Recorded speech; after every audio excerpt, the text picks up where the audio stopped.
On this week's episode, we've got two mid-size SUVs that at first glance appear pretty similar. Think about it. They both seat 5 people, they both cost about $55,000, and in the real world, they both return over 26 miles per gallon. That's because they're both diesels.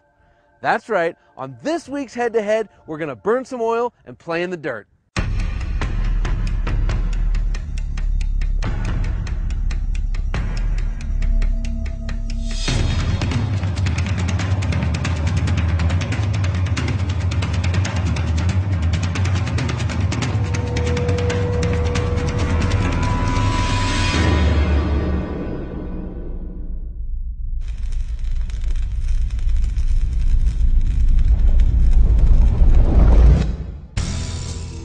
This is the refreshed 2014 Jeep Grand Cherokee.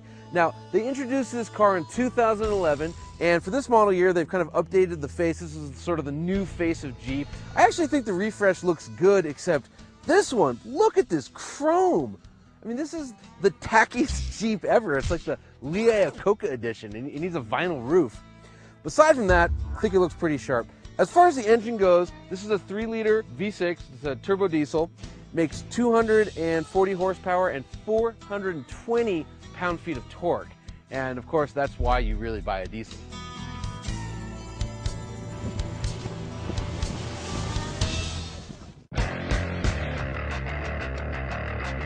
This is the 2013 Volkswagen Touareg. Like the Grand Cherokee, it was introduced in 2011.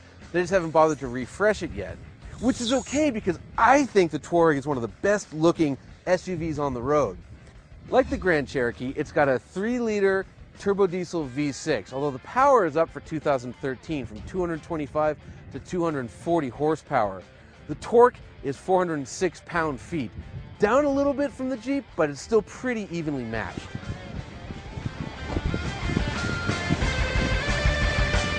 Since we're spending the whole episode up here in the dirt, I want to get out of the way how these two handle on the road. The Jeep drives better. It's got air suspension, it's a more supple ride, and it feels much more luxurious.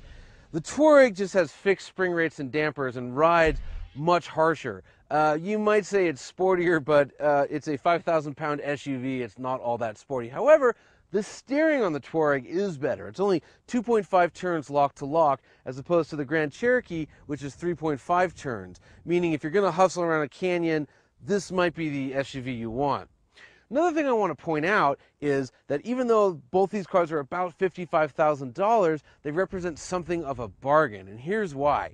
The Porsche Cayenne shares a lot of components with this here Touareg, so if you buy one, you're getting Porsche stuff at a much lower price. Same goes for the Jeep. The chassis is the same as you'll find in the Mercedes ML and the GL, only it costs a lot less.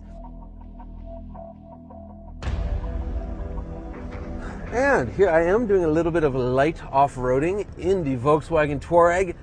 It's pretty good, but my problem with the car is that I've driven the old Touareg, the one they made from 2004 to 2010, and I gotta give you a little bit of history so you understand my problem. And basically, it's that around 2004, Volkswagen went nuts. Chairman Piech sort of just unleashed himself on the world and did things like he created the Veyron, which sure, it had a Bugatti badge, but really, it was a Volkswagen, and it's still the most awesome car the world has ever seen. And he dictated that they make the Phaeton, which in 2004 was the very best car you could buy, a Volkswagen. It's incredible. And the Touareg was cut from that same cloth. It was just a massively impressive vehicle that had everything. You had low gears, you had air suspension, you had various off-road modes. This Touareg, it has one off-road mode, and that's kind of it. Again, it's a good car, but that other Touareg, especially that diesel, the V10 twin-turbo diesel, is one of the most awesome SUVs I've ever driven. In fact, this Touareg, the parking brake is this little lever. You just pull it up. It's just taking off an Audi, and that's all it is. On the old Touareg, the parking brake, you could take it off the car and hang it on your wall like a piece of art. It was incredible. It actually had a little auxiliary piston so that when you released it, it kind of elegantly and smoothly moved back into place. Touches like that are just absent from this car. The new Touareg, it feels like a big Passat, which is fine, but it's not special.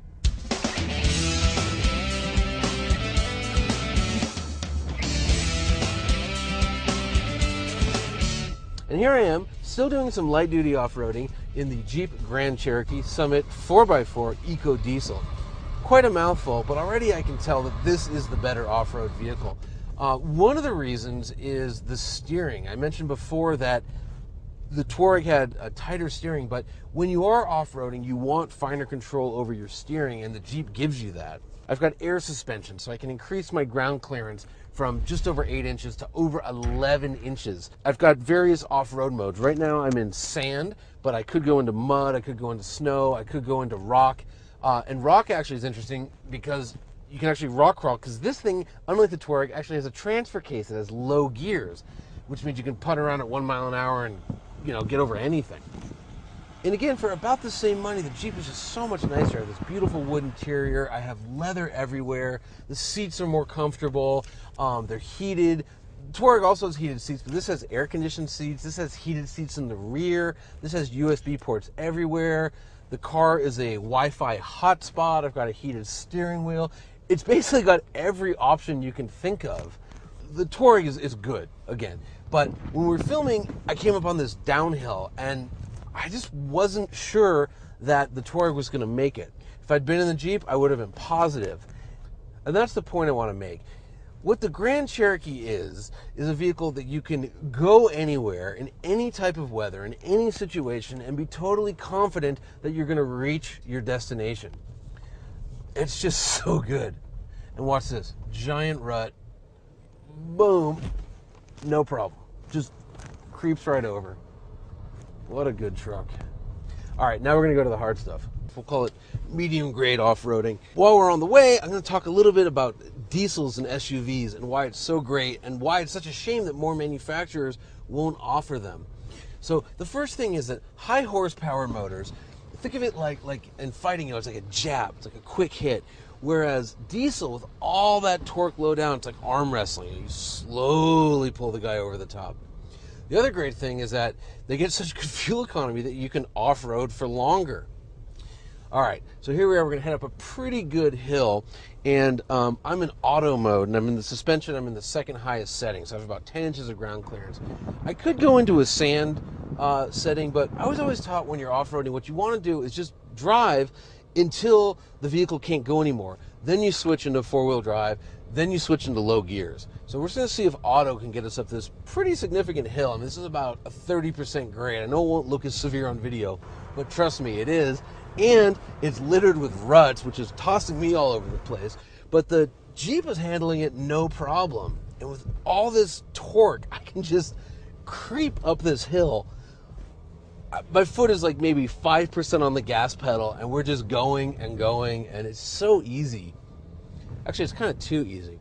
All right, now we're going to go back down a hill, which is just as rutted and maybe a little bit steeper. So I'll turn on the hill descent control, which allows me just foot off the gas pedal, just go ahead and creep down. What's also nice about the Jeep is that, like the Touareg, it's got the 8-speed transmission, but I have paddles, so I can just go ahead and lock myself into first gear without having to take my hands off the steering wheel, which, you know, even though it's a technology developed for F1 racing, it actually works off-road. And again, this thing, I mean, this is just,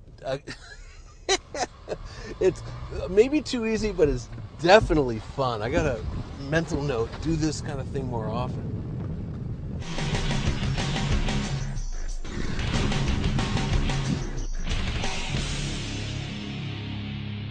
Okay, back in the Volkswagen Touareg. One thing you notice is that this just doesn't have the turning radius of the Grand Cherokee. It's just not as nimble in the dirt, so you find yourself doing a lot more three-point turns, which, depending on the angle you find yourself hanging out on, could be really bad.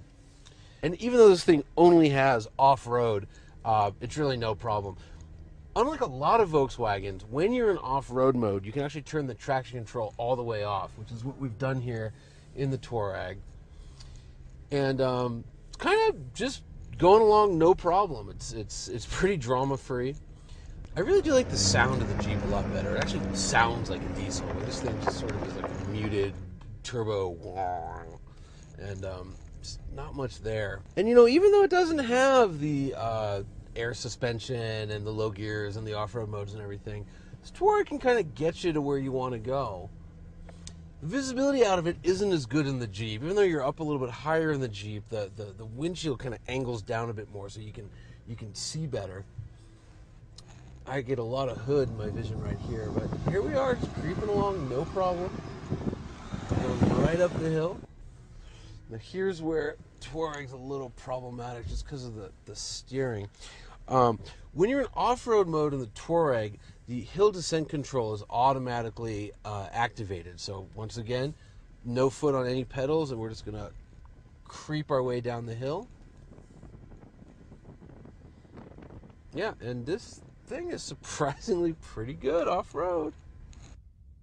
I will say I do feel a lot more isolated from the road here in the Touareg than I felt in the Jeep. I don't know, the steering feels very disconnected. I'm doing this and our angle's not really changing at all. And I don't know exactly why that is, but so I do feel some disconnect, which is fine, but it's just a little bit weird. In conclusion, these are both really good SUVs. I mean, the level of off-roading we did today is more difficult than what 99% of the owners of these vehicles would ever attempt. And if you have to go somewhere more remote, yeah, the Jeep has a little bit more capability, but you're probably better off with a Wrangler. Around town and on the freeway, they're both really good. I prefer the more luxurious ride of the Jeep, but I understand the argument for the more sporty ride of the Touareg. So I think this head-to-head comes down to value. As they sit, the Jeep is about $2,000 more than the Volkswagen. However, you get about $20,000 of extra stuff, and I think that's worth it.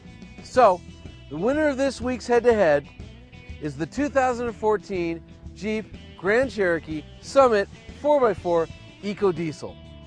Thanks for watching, everybody. We'll see you next time. Yeah, so I think everybody knows that the secret to serious off-roading is pink socks.